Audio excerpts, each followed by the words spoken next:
रामकृष्ण हरी, जय हो सीताराम, जय हनुमान। मला आज या गोष्टीवर बोलायचं आहे की तिरुपती बालाजीच्या प्रसादामध्ये माशाचं तेल आणि गुरांची चरबी मिसळण्यात आली, तर हे दुष्कृत्य धर्मभ्रष्टांनी केलं आहे। मी आता सकाळी व्यायामाला चाललेले आहे रस्त्याच्या कडेनी आणि आंघोळ केलेली नाही। मी व्यायामावरून घरी गेल्यावर आंघोळ करते, कारण जास्त थंड माझ्या शरीराला सूट होत नाही आणि घरी मला काय नोकरीला नसते, त्यामुळं मी काय जास्त तस्ती घेत नाही। म्हणजे लवकर पहाटे उठून देवपूजा वगैरे, कारण देव माझा आहे मला माहिती आहे त्यामुळं जास्त तस्ती घेत नाही। तर मला एक सांगायचं आहे की तिरुपती बालाजीच्या प्रसादामध्ये माशाचं तेल आणि हे मिसळण्यात आलं, चरबी। तर हे धर्मभ्रष्टांनी केलेलं दुष्कृत्य आहे। तर हिंदू राष्ट्र होना चाहिए, हिंदू राष्ट्र होना चाहिए, हिंदू राष्ट्र झालंच पाहिजे।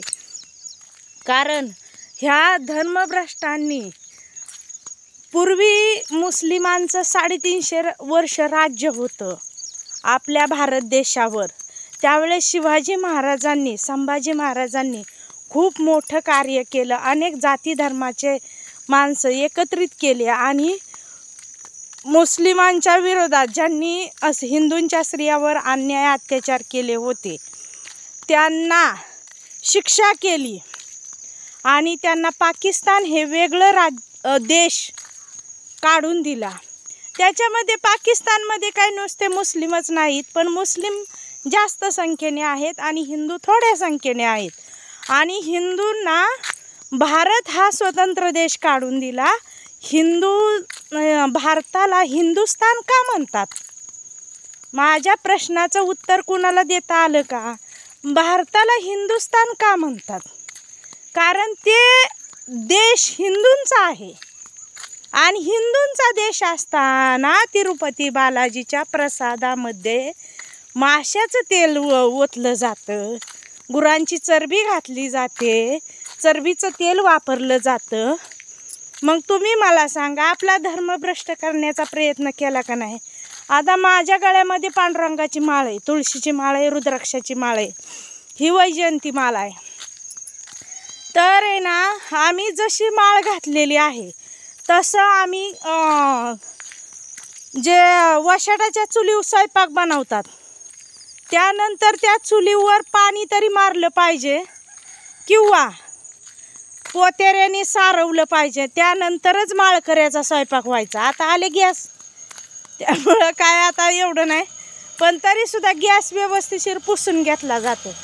तर पूर्वी वशाटाच्या चुलीवरचं जर आम्ही खाल्लं का नाही, तर आहे ना तुम्हाला सांगते, आम्हाला स्वप्नच असं पडायचं की आम्ही खाल्लेलं आहे, खरंच खाल्लं आहे असं स्वप्न पडायचं। आणि मग असं स्वप्न पडल्यावर एकदा आमच्या आत्यांना बी तसं झालं। आमच्या आईनं वशाट्याच्या चुलीवर स्वयंपाक बनवला, आत्याच्या गळ्यात माळ होती, म्हणली मला चूल सारावली का गं? म्हणली नाही हवं आत्या।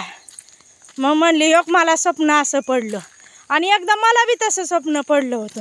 मग आईला म्हणलं आय आशेने असं। मग तेव्हापासून ना आमच्या आई वशाटाचा स्वयंपाक झाला की लगेच चूल सारवून घ्यायची। मग एवढं ज्याने विठ्ठल मात्रा घ्यावी त्याने पथ्य सांभाळावं। ज्याला विठ्ठलाचे किंवा माळकऱ्याचा माळकऱ्याचा धर्म म्हणजे कुणी सामान्य धर्म समजू नका। त्यो ब्राह्मण वाणी जे वशाटाला खात नाहीत, नवं विकत बी नाही, तो धंदा बी करत नाही, त्याला माळकरी म्हणतात। मग आहे ना, अशा माळकरी माणसांचा धर्मभ्रष्ट करण्याचं काम काही दुष्ट लोकांनी केलेलं आहे। तर ह्याच्यासाठी सर्व समाजातील माळकरी धार्मिक पंथाने, हिंदू धर्माने जागृत होणं गरजेचं आहे। एवढंच नाही तर आपल्या मुलींना आपल्या मुलींना, हिंदू समाजातील मुलींना मुसलमान समाजामध्ये लग्न करण्यासाठी परिवर्तन केलं जातं, टॉर्चर केलं जातं, पैसे दिले जातात. मग ह्या आपण काय झोपा काढत आहोत का? आपल्या धर्मातील माणसं काय मेली आहेत का? हिंदू धर्मातली की त्या आपल्या धर्मातल्या मुलींनी मुस्लिम धर्मात लग्न करावा? त्यांना कसं कळतं? त्यांच्या धर्मातील वंश वाढला पाहिजे, मुलं बाळं जगली पाहिजेत, आमचा समाज मोठा झाला पाहिजे. आणि तुम्ही काय झोपा काढताय का? तुमच्या समाजात नाही वाटत तुमच्या समाजातील मुली तुमच्याच समाजात राहिल्या पाहिजेत, तुमच्या समाजातील नावलौकिक झाला पाहिजे? हिंदू धर्माने अजून किती दिवस दुसऱ्याची दुनी दुयायची? तुम्हाला नाही वाटत? जय सीताराम, जय हनुमान. यावर आपण सर्वांनी विचार करावा. मला व्हिडिओ बनवायला वेळ नसतो, म्हणून मी आता मॉर्निंग वॉकला सकाळच्या परी निघालेली आहे. आणि मॉर्निंग वॉकला जात असताना सहजच मनात आलं की ह्यावर आहे ना आपण सुद्धा बोललं पाहिजे. कारण आहे ना आपण ह्या देशाचे नागरिक आहोत. जय हिंद, जय महाराष्ट्र.